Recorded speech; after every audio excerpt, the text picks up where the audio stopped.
LG has also looked at it, and Honorable LG has also approved the policy. The court has said that if you are making Mr. Manish Sisodia or Mr. Kejriwal as an accused, why was not other person who were involved in the excise policy not made an accused?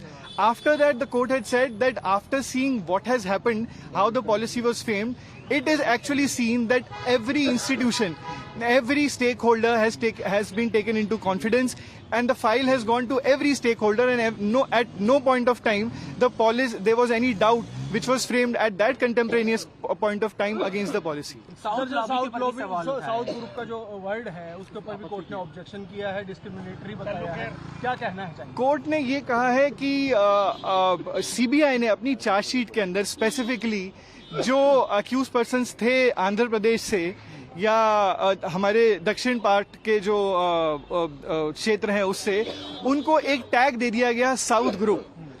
This, according to the judge, is against the international practices. It is against the rule of law. You cannot discriminate people on the basis of the region. And court has taken a very strong view, and in fact has also made few comments in the order saying that CBI has to ensure that in the future cases they cannot term or ostracize one region of the country like this. The court also said that the safeguard of constitutional post should be preserved, not implicated like this. Court had said that what is the most important thing is rule of law, and the criminal process is not to illegally implicate somebody.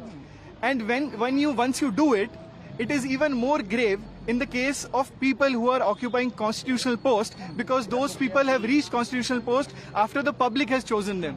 So if you by illegally making out a case, take these people inside and inform their liberty, this is something which goes against the rule of law, and that is why he has discharged the accused persons in the matter. Thank you, sir. Thank you.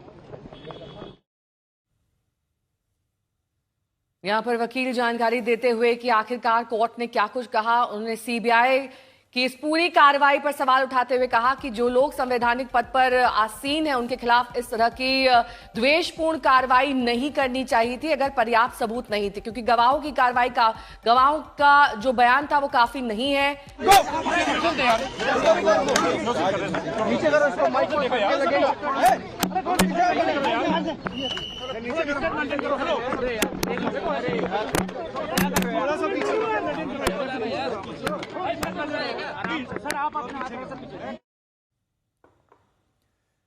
ये अरविंद केजरीवाल की पहली प्रतिक्रिया, जब वो बिल्कुल भावुक दिखाई दिए. मैंने कोई भ्रष्टाचार नहीं किया, आम आदमी पार्टी को तोड़ने की साजिश थी. लेकिन कोर्ट में क्या हुआ ये आपको बता दें कि कोर्ट में ये कहा गया कि CBI के द्वारा लगाए गए आरोप में कोई दम नहीं. हमारे साथ हमारे संवाददाता संजय शर्मा भी जुड़ गए. संजय, इतना बड़ा मामला, इतना इस मामले को लेकर चीजें चली 2021, फिर उसके बाद 22 में CBI केस दर्ज करती है और 26 में पता चलता है कि CBI के पास कोई एविडेंस ही नहीं है.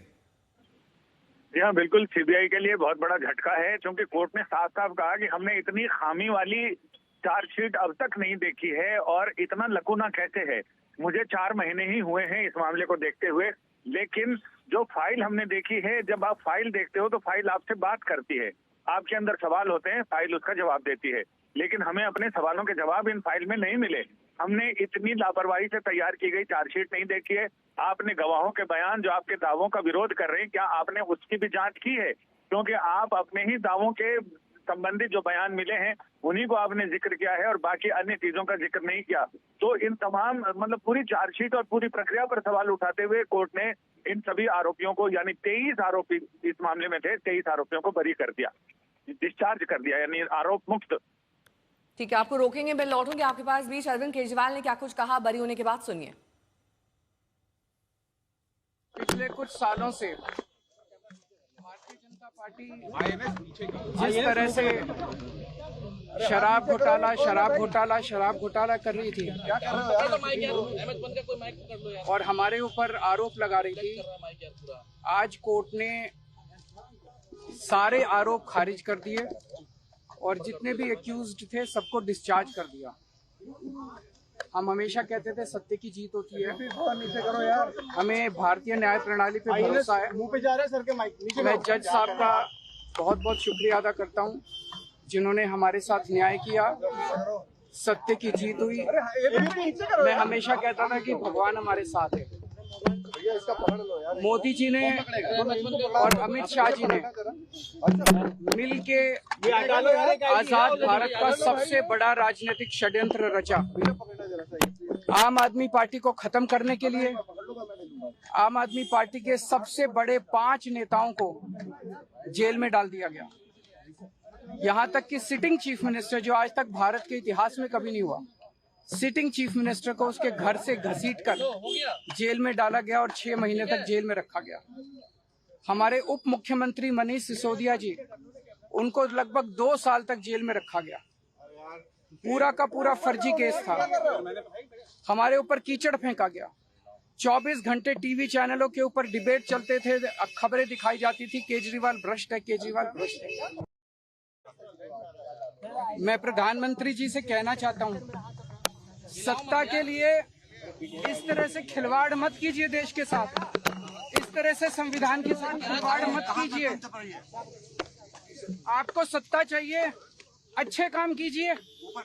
आज देश के सामने इतनी बड़ी बड़ी समस्याएं हैं, महंगाई है, बेरोजगारी है, पूरे देश में सड़कें टूटी पड़ी है, चारों तरफ पोल्यूशन ही पोल्यूशन हो रहा है, चारों तरफ देश में इतनी समस्याएं हैं। उन समस्याओं का समाधान करके सत्ता में आइए ना। केजरीवाल पे, आम आदमी पार्टी पे झूठे केस क्यों करते हैं? अच्छा काम करके सत्ता में आइए। इस तरह के झूठे केस करना और 24 घंटे विरोधियों के, विपक्षियों के खिलाफ ऊट पटांग के केस करना, उनको जेल में डालना, ये एक प्रधानमंत्री को शोभा नहीं देता। इससे देश आगे नहीं बढ़ेगा। देश आगे तब बढ़ेगा जब जनता की समस्याओं का समाधान किया जाएगा। कोर्ट ने सीबीआई के ऊपर आज एक बार फिर गर्व हो रहा है देश के संविधान पर, बाबा साहब अम्बेडकर पर, जिन्होंने इतना शानदार संविधान दिया और सत्य की जीत हुई है। सर सीबीआई कोर्ट ने सीबीआई के ऊपर आज एक बार फिर गर्व हो रहा है देश के संविधान पर, बाबा साहब अम्बेडकर पर, जिन्होंने इतना शानदार संविधान दिया और सत्य की जीत हुई है। सर सीबीआई कोर्ट ने सीबीआई के ऊपर आज एक बार फिर गर्व हो रहा है।